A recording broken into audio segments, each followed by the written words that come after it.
Hey guys, my name is Devonte, and I sacrifice my time so you don't have to. One of the things that I strive the most in, that I take great pride in, is being charitable to others. I take great pride in always trying to look at a situation and play devil's advocate towards. People may call me a contrarian, and that's fine. I can understand why you would call me a contrarian, because naturally I am a contrarian. There's no way I'm going to look at one conclusion unless it's like videotaped or dead in my face and just no getting away around it. But if it's a he said, she said, if there are other obvious external forces that are playing within this viewpoint or this conclusion, I like to be a contrarian because I like to look at all sides. So in the end of the day, when something happens, I can always go, okay, I'm very happy I didn't come directly to this conclusion, or if I didn't come directly to this verdict. I like to be charitable in that manner, which brings us to Jim Cornette, because I feel as if there's a big misconception in regards to Jim Cornette and the rest of his audience and the rest of the professional wrestling business, all in this little triangular prism, if you will, right? Now, first and foremost, Jim Cornette, in my opinion, is one of the greatest minds in wrestling history. I think Jim Cornette's greatest asset is being able to take that small, minimalistic, at that time at the very least, minimalistic points and exposing it, and people looking at that and saying to themselves, wow, I never really thought about it like that. I never noticed that. Yeah, if they would have done that, that would have actually been a good thing.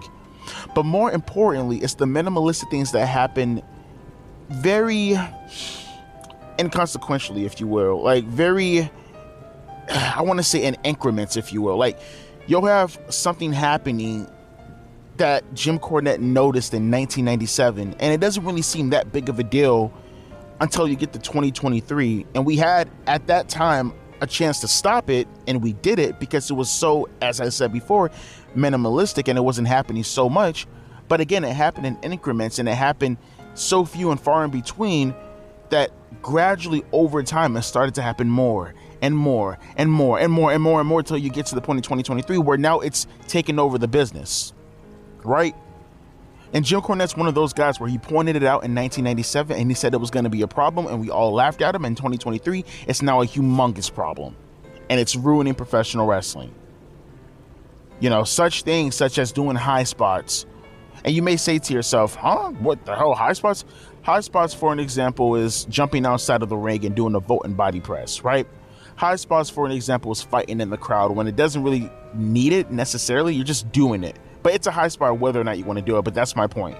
Jim Cornette looking at things like that and saying, that's a problem. Why did you do that move in 1997 now? Why did you do a vault and body press to a guy on the outside of the ring 30 seconds into the match? I'm not saying that's what he said, but I'm just giving an example. And then we laugh and say, what's the big deal? It's just a vault and body press. Who gives a shit? It's a crossbody from the inside of the ring to the outside of the ring. No one cares. And then in 2023, now you have people doing tornillos over the ropes through a table with thumbtacks spread out across with fire lit up on the outside of the ring, inside of the crowd. Like, you see what I mean? That's Jim Cornette's forte as far as bringing those little things to light so they don't necessarily grow into larger things. But I feel at the same time, when Jim Cornette could be an asset, he could be his worst enemy. Case in point, I do not like Kenny Omega at all. I think Kenny Omega is a detriment overall to the professional wrestling business when you take everything and like encompass it into one entity.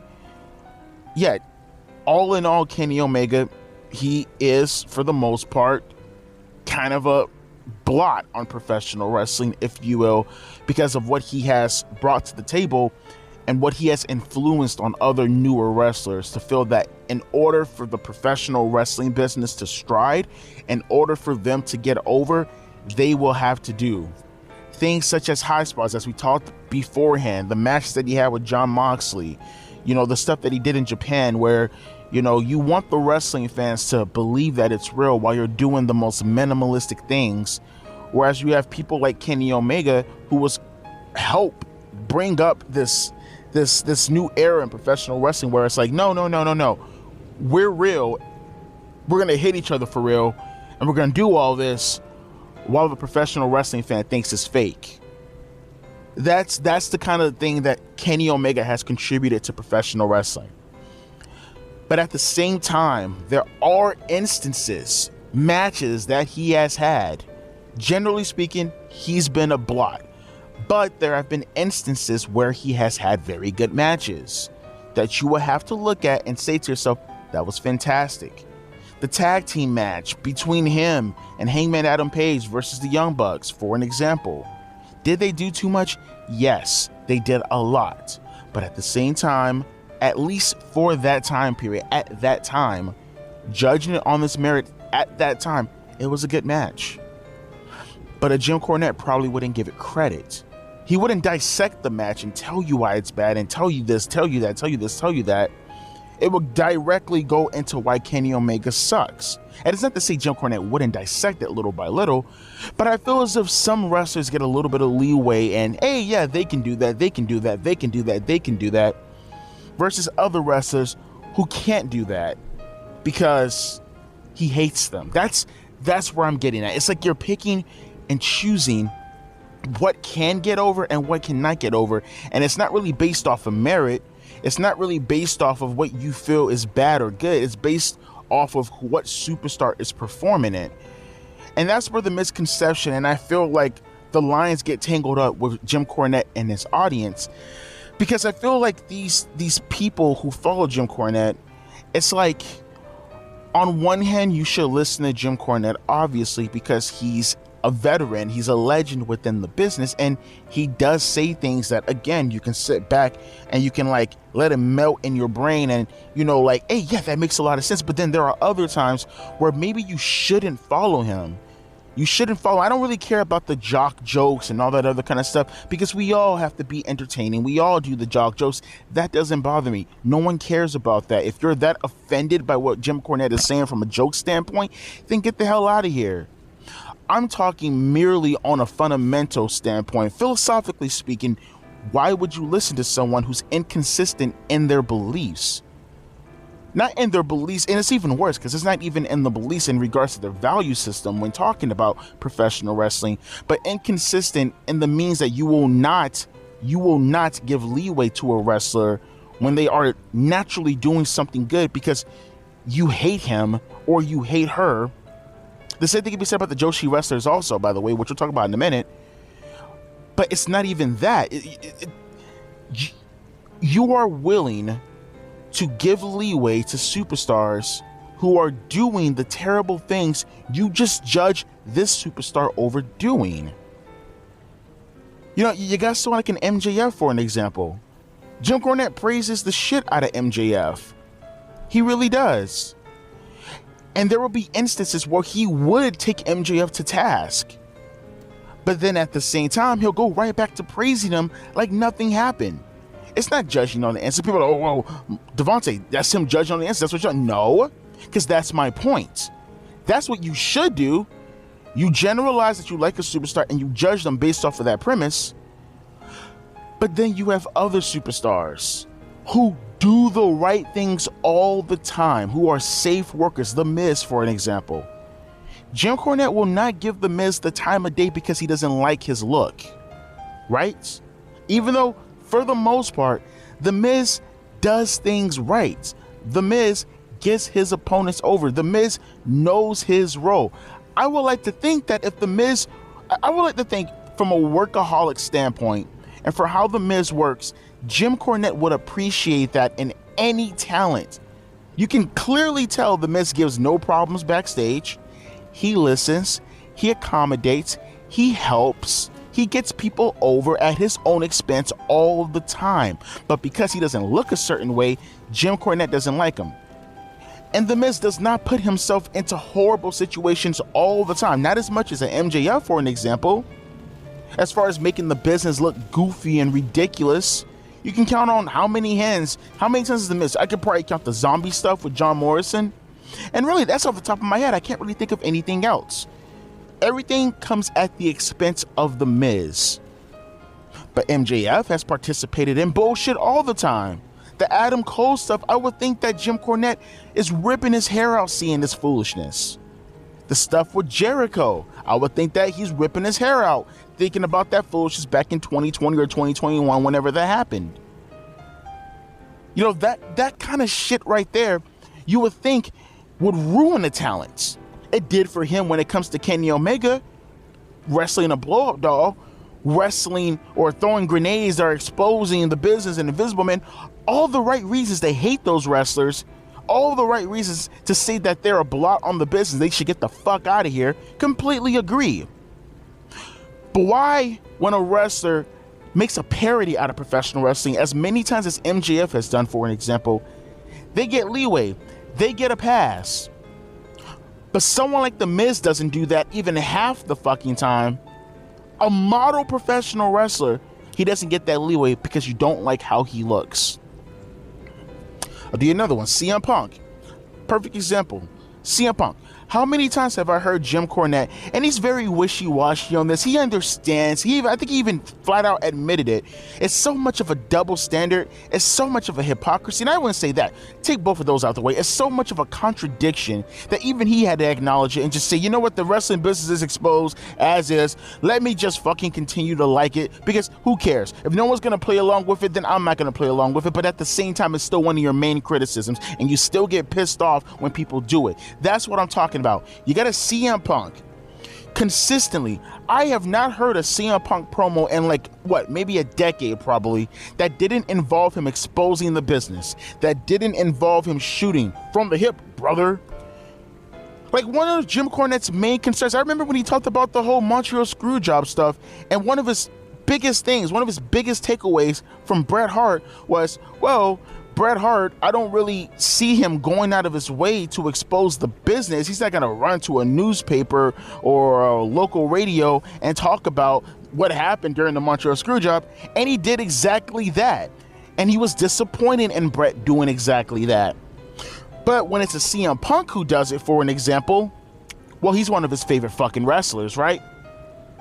Right? Never mind the fact also, you want to pick on how The Miz looks, how The Miz conducts himself. CM Punk has no muscle on his body whatsoever. I mean, he's got to be the most drug addict safe, what do you call himself? He has to be the most drug addict straight edge guy I've ever seen in my goddamn life. But CM Punk gets a pass. He looks like a goddamn crack addict teenager, but he gets a pass. That's from a presentation standpoint, but from a microphone standpoint, he shoots at the hip all the time, exposes the business every damn promo. But you'll be the first person to say when CM Punk does it, well, it's already exposed. Who cares? Wait, we're already dying anyways. Kayfabe's dead already. Might as well just jump directly into the lava pit and we all burn up together. But then when something happens on television that's fucking goofy, you'll be the first person to scoff at it and be like, they're exposing the business! As if CM Punk hasn't exposed the business every goddamn promo he does. I look at the fact that he is a promoter, a person who got pissed off at someone like a Santino Marella laughing in the crowd because, hey, motherfucker, do the angle that I gave to you. You don't laugh at the guy we're trying to get over in a specific type of manner, right? I look at people who are disruptive backstage. I think he talked about Batista being lazy. I think he even talked about Carlito being lazy once in a while, right? All these talks, this, that, and the third. Being disruptive as far as the environment is conducted backstage. CM Punk does what he does, and you get I don't condone it, but I understand. Fuck out of here. The hypocrisy, the contradictions, the bad faith. That's the misalignment that I have when it comes to Jim Cornette fans. It's inconsistent. Okay, it's uncharitable. How do you look at someone and you try to repeat their talking points, even if it's good, even if the talking points make sense? And trust me, Jim Cornette's talking points make sense.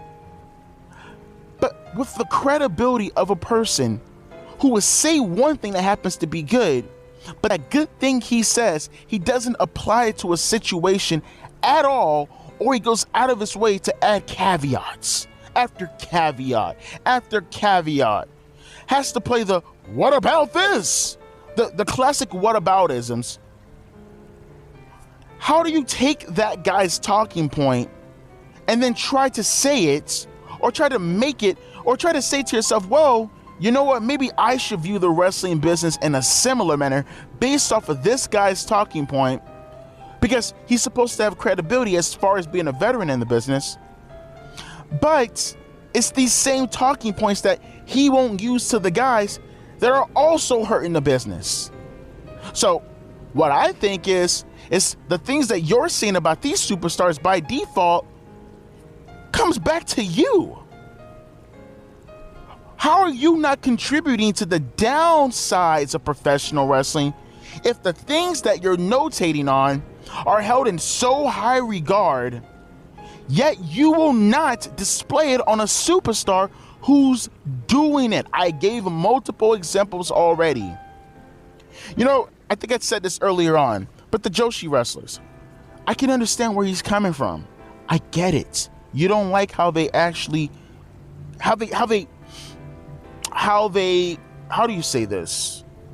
You don't like how they conduct themselves in the ring. You think they're small. You think they yell. You don't think they're animated. You think they're too animated. You think all these things about the Joshi wrestlers. But I look at a guy like Juice Robinson, for an example. A guy who yells, who's animated, who's all this stuff. That's what you look for in the 80s, if I'm not mistaken, right? People who are bombastic, larger than life, all this kinds of stuff. And you look at the Joshi wrestlers and your first claim is they're schoolgirls and therefore they should be discounted for the talents that they actually have.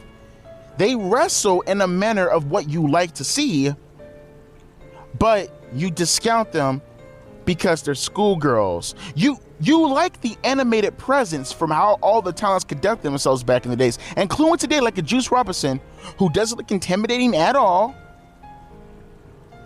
You discount that for the Joshi wrestlers because they look like schoolgirls. You see where I'm coming from now? It harms your credibility when you don't follow your own damn rules. I posted this on the community post. That's what got this whole thing. I've been thinking about this topic since that time. Because, again, from a political standpoint, I'm not going to go deep in this at all, but I'm just using this as an example. A guy who's such a traditionalist, a conservative in the way that he thinks, small town guy, want to be left alone, pro-police, pro-America, humble, apple pie, all this kinds of stuff. You side with progressive ideology. You take politicians on the conservative side, on the Republican side, and you completely ignore the lifestyle of a conservative. You ignore the lifestyle of a Republican. You demonize them based off of what the politician has done. That makes the whole party shitty because of what the politician and what a bunch of right-wing nut jobs say from conspiracy standpoints. You take all of that and you use that to condemn the entire conservative party, even though, with the exception of the religious principles, their lifestyle is exactly what you live. But you look at the Democratic side, more in particular the progressive side, and they don't live any of your ideas, any of the way you think has come so far, far, far away from the way they think. But you appreciate their politicians because the rhetoric they use isn't so bombastic compared to what the conservatives use. And hell, that was back in the days. Now we're at a point where you're so thick, you're so deep in the trenches with this nonsense, with this ideology that you yourself don't follow, that you're even willing to give leeway to the people in your own party that says bombastic things that you yourself was, hey, I'm with this party because they didn't say it about 30 years ago, 40 years ago, 50 years ago. It's just so ridiculous to me. He doesn't live his own principles. It's hypocrisy to the 10th power. It's to have all these great values when it comes to professional wrestling, when it comes to you being a person, but those same values that you feel should happen in professional wrestling business, you yourself don't follow. you yourself don't follow. Which brings us to the big question: why listen to a guy who doesn't follow his own values? You can judge him on the individual instances, but generally speaking, those individual instances that he's correct on, he ain't gonna fucking take that and give that criticism to another topic or another wrestler or another company or whatever the case may be, and give it the same type of tongue lashing he gave to this company, even though they did the exact same things. In some cases, that company, that superstar, they even did much worse. Let me know your comments down in the comment section below. People may say to themselves, you're bashing Jim Cornette. You're saying this. Yeah, I am bashing Jim Cornette. Call me crazy, but I want people who represent my ideas to represent how I look at professional wrestling. I want them to be consistent in what the hell they're saying, because we're saying the same things. And the last thing I need is for someone to link you to me when you're saying things that I don't believe in regards to this superstar. We may believe in the same value structure as I said beforehand, but me personally, I apply it across the board, whether I like you or whether I hate you. You guys know this. Chris Jericho is my favorite wrestler of all time. It was a catchphrase on the last channel, and you guys know I can make a playlist of how many times I trash Chris Jericho, and he's my favorite wrestler of all. He's the reason why I'm talking to you guys, and I can make a damn playlist out of how many times I trash Chris Jericho, excuse me. Why can't Jim Cornette do that? Either it is or it isn't. But don't play favorites. My name is Devontae, and I'll catch you guys later. Deuces, P. Ice.